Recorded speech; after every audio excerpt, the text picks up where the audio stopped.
Okay, you MuscleCar fans, you've seen Lou cut, chop, and burn his way through projects. Today, the softer side of Lou as he begins a simple restoration project. Well, almost.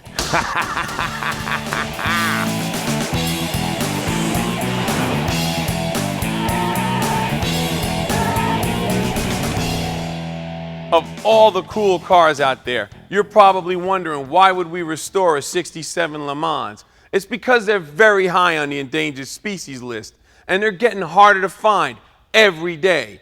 Time hasn't been too nice to them, not to mention they're just real easy to clone into a GTO. In fact, most goats you see today started as LeMans. They're the same body with different options. Even the aftermarket caters to that trend. So we decided to save one and came up with a cost-effective plan before we bought it to end up with a beautifully restored matching numbers piece of history, 16.5 engine and all. Or for about $6,500 more, we can convert it to a 4-speed, add a tougher rear end, stroke that 326 out to 375 with about 400 horse. That's more than the factory GTO offered in 67. Talk about little brother kicking your butt. Now we're gonna blow this car totally apart, and how you do that can affect the cost of it, not to mention how well it goes back together. It's pretty scary how the first bolt I attack, I gotta cut off.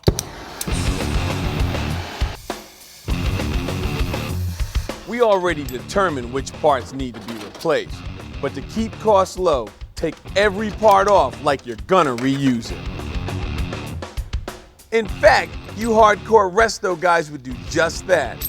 But it's not too easy for an old thrasher like me to tear things down slowly.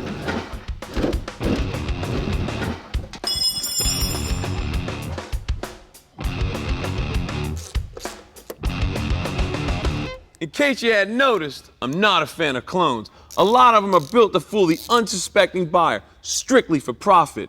And with parts availability the way it is nowadays, it can easily be done. But there's one thing that they can't change: the data plate. There's a lot of information here. Your paint code, your trim package, the factory in which it was built, but the quickest answer is right here. 37 means it's a LeMans, 42 is a goat. If you can't read it, don't buy it. Year one's got a complete breakdown of all the codes listed on their website. 64 was the first year for the goat, so that data plate may not be correct. A little more homework is needed. The trim is next. Brent wouldn't let me do it. Something about using the right tool for the right job. A lot of this trim is replaceable, but some of it isn't. So you may have to refurbish a few pieces. Check with your local chrome shop. If they don't do it, they know someone who does. There's new glass available as well, but ours is pretty clear, so we really want to save it. Looks like our budget just got tighter. The sealer was simply too old and too thick. Let me show you my special tool.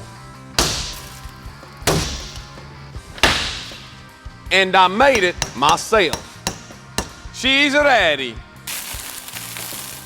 I'm not concerned about the extra cost. It's the time and cleanup that kills it. We got lucky on the rear. This is a factory install. Let's seal it. When we got the car, we were worried about the rust under the vinyl. Ours isn't that bad. Good thing, that can wreck a budget. We're saving money on the inside as well. Most of it's really nice, considering it's 40 years old. Now we've got the car stripped down far enough to where we can separate the frame from the body. I'm gonna leave the doors on just to help keep everything straight. I could use our lift over there, but I'm not gonna do that. I'm gonna separate them just like you guys would do at home in your driveway. With the body bolts removed, use a temporary cross member and a jack to separate them, far enough to slide in these longer supports. Then tack them in place. With some extensions, raise it high enough to clear the tires, then rest it on the jack stand. Not bad for a few hours worth of work. Now I wouldn't leave it this high to do the body work on it, but once the chassis is clear, you can lower it down. You could even put it on some rollers. Now, a frame this old with obvious repairs is more than likely going to need to be straightened. And we're not spending all this time and effort to roll down the road sideways. After the break, I'm going to show you how to prep this frame without a trip to the media blaster.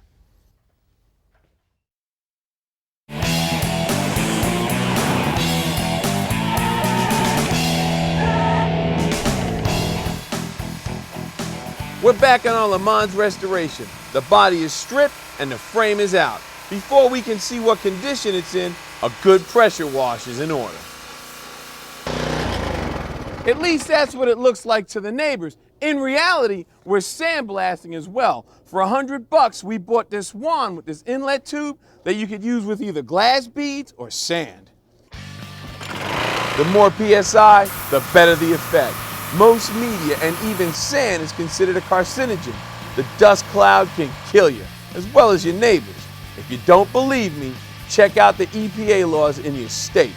This combination eliminates that danger, since the water keeps it on the ground. When it dries, use precaution in the cleanup. We're using a sand and recycled asphalt mixture. $7 a bag, about 5 bags will do it. Total cost, $150 plus water. Now, it doesn't go as deep as a media blaster does for $800 to $1,000, but it is a really good start on our sanding. As far as the smaller parts go, we're going to clean them up in our blasting cabinet. Just like the body parts, we're saving everything. The rear end, transmission, and spindles will go into storage. Somewhere down the line, you may want to put this back to a matching numbers car. Now it's time for my favorite chore, framework.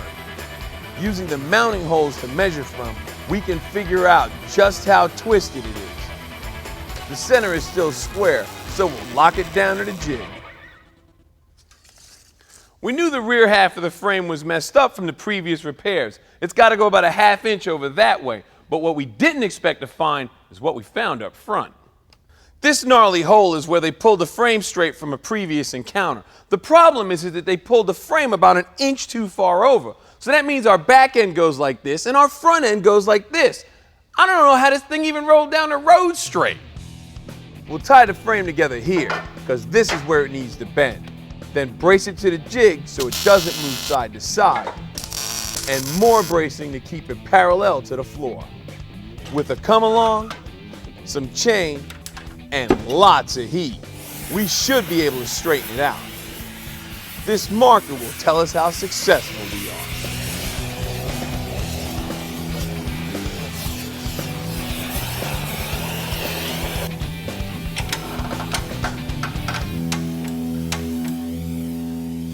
That's a good ½ inch. It's a little bit more than what we need. We're going to let it cool and see where it settles. Now the back will be real easy. Being that it's a box, all we got to do is square it up. This needs to be at 54 inches. It'll flex back some, so we'll over pull it a little.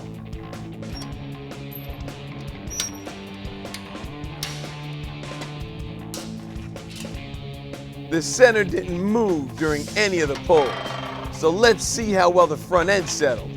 I'm happy with that. To keep the frame from twisting on the road, we'll brace it up here in the corner.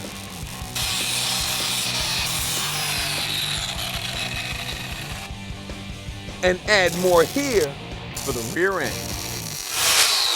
Now the stroker motor we're building will also cause a lot of stress here in the center, and boxing it in will eliminate that chassis flex, and there's a couple of different ways you can do that. Some guys say it's stronger if you put it about a ½ inch in and weld it up. The thing that's nice about this, it gives you room to run your brake lines and fuel lines. Other guys will mount it flush and bend it over, creating a nice overlap joint. But for our purposes, we're just gonna butt it up and weld it. Once the inside of the frame is prepped, we'll protect it with some weld-through primer.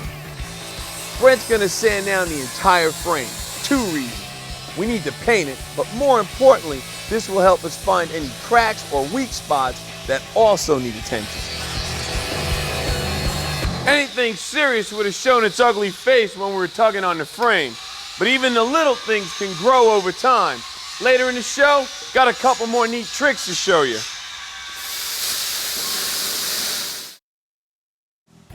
This week's Muscle Car Flashback, the 70 Mustang Mach 1.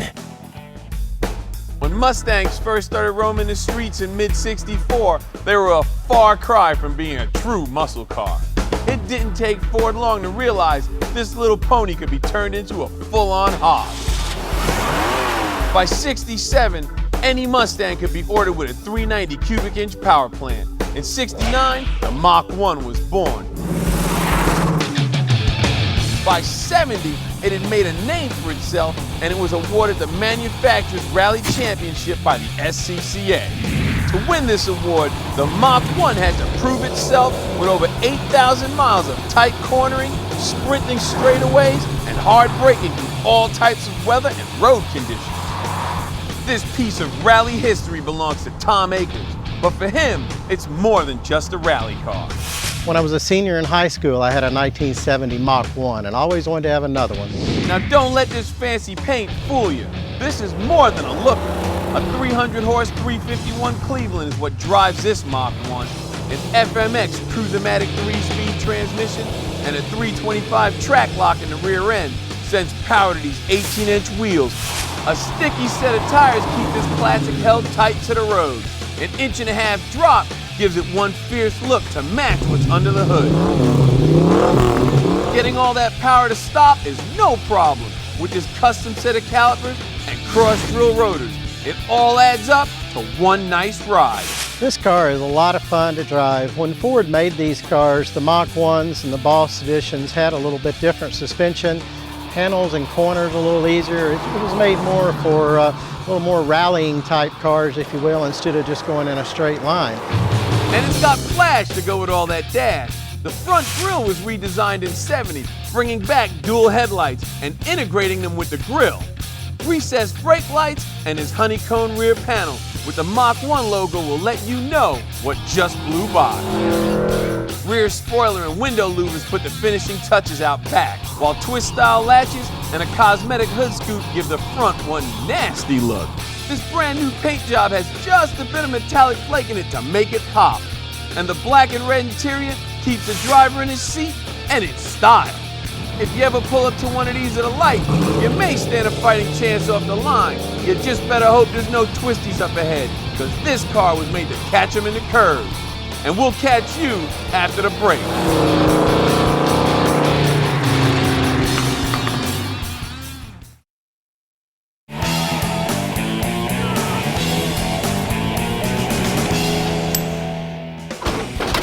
So far today, we made good progress on our '67 Le Mans restoration project. We pulled the frame, pulled it straight, and boxed it in, then sanded it down for paint and final inspection. We poured over every inch of it and found nothing. This thing is solid. Now we could prime and paint it the way it sits, but to dress it up even further, let's lose this Swiss cheese look by filling in all the unnecessary holes. There must be at least 30 of them. They were used in the assembly process for forging and alignment, and the only thing they're good for now is a place for dirt and wasps to hang out.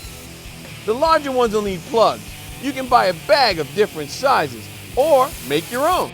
The TIG wire will work as a handle to set it flush. The smaller ones can simply be filled in.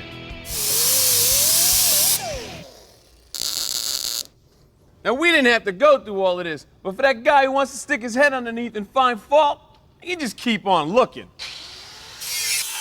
This could take a while. So while Brent gets a suntan, I'm moving on to the suspension parts. We want to keep the stock look, but these simply aren't designed for what we want to do. Up until the early '80s, there were no tubular control arms for strength, and drop spindles to lower your ride height were really rare. You had to solve these problems yourself. So what we're going to do is we're going to plate the lower control arm for strength, then we're going to cut our spring pocket and raise it up to lower our ride height. We'll do the plate first. This is 3/16 stock, the same as the original.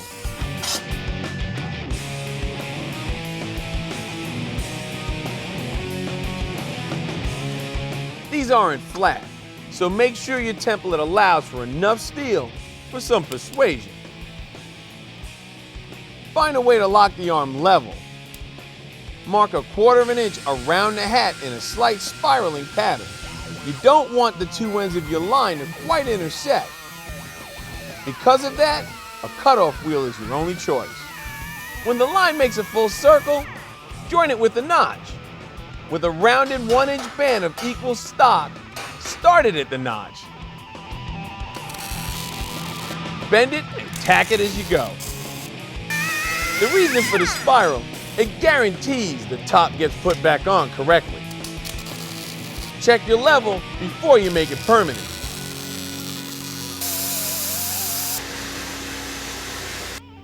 This is our stock arm, and this is what we finished up with. That guy sticking his head under the car won't notice the difference except for that mysteriously low ride height.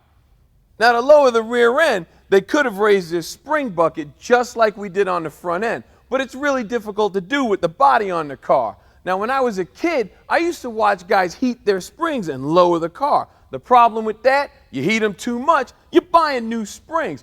Or you could get your big cousin Tony, throw him in the trunk of the car, and as long as he kept his mouth shut, everybody was cool. I'm happy with the way this frame turned out. It's straight, it's solid, it's looking good, and it's ready to be primed and painted. We're gonna stop here for now and get this thing to the blasting shop. Now that pressure washer, sand, and water combo, way too tough for your body panels. Next step for this project, transforming our 326 into a modern day stroker. Later.